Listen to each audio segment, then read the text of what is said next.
Tuesday was cold, I almost froze my toes. Oh, what's it gonna be next week? Who knows? That's climate. Oh, that's the climate you got. You take a bunch of weather and you average it together and you're doing the climate rock.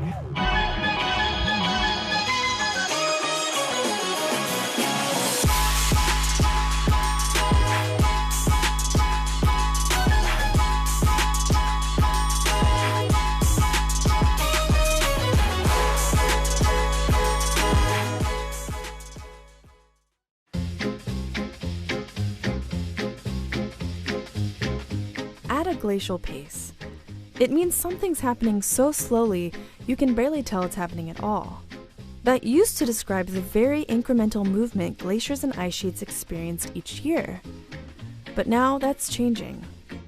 We're tagging along with 3 NASA scientists to understand the different lengths they go to not only investigate ice sheets and glaciers, but also communicate their often complicated science to the public.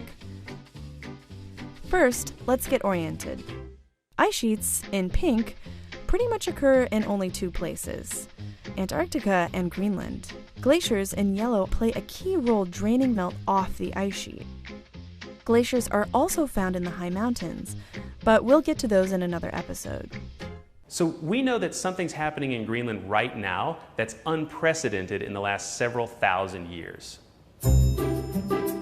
That's Dr. Josh Willis, oceanographer at the Jet Propulsion Laboratory. Josh and his team are tackling one of the major environmental challenges of the 21st century, trying to answer fundamental questions about how melting glaciers impact sea level rise. With my mission, Oceans Melting Greenland, or OMG for short, we're trying to understand just how much of Greenland's melt is caused by the oceans.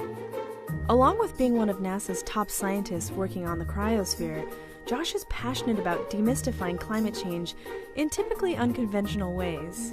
I think by reaching out to people with a little bit of humor, a little bit of fun, maybe a song, you really have the opportunity to help people understand and come to terms with what we're doing to our planet. Because it's definitely happening and it's definitely a big deal, and we need to start preparing for it.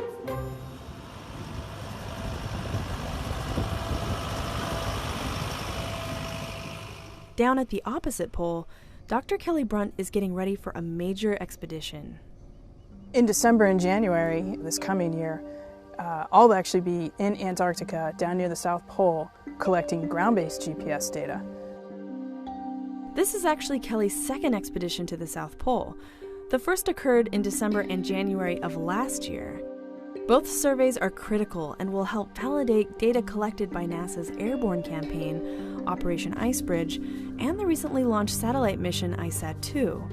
All 3 of these layers, that ground-based, that airborne, and the satellite, are all tied together. The ground-based helps validate both the satellite and the the airborne helps give us more validation data for the satellites, but also a bigger story with respect to the depth of the ice sheet and what's going on underneath the surface.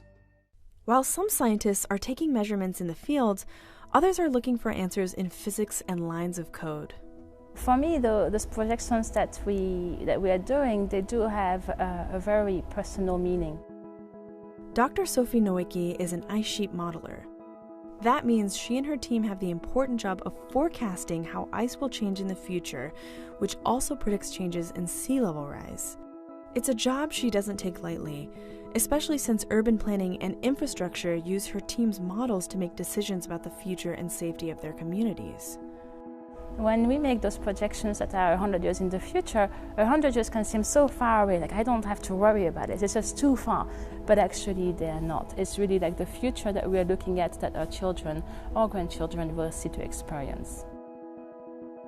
Whether it's learning to communicate in new ways, traversing a swath of Antarctica in a massive piston bully, or taking responsibility for an impactful climate forecast, our NASA explorers are pushing the limits of discovery every day.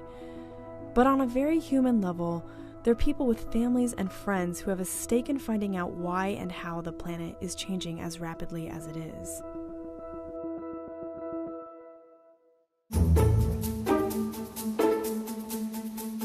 Every place, at least so far, that we have found life, we found water along with it. And so when we try to understand the thresholds for life, where life might exist, Elsewhere in our solar system and the universe, water is one of those things that we look for.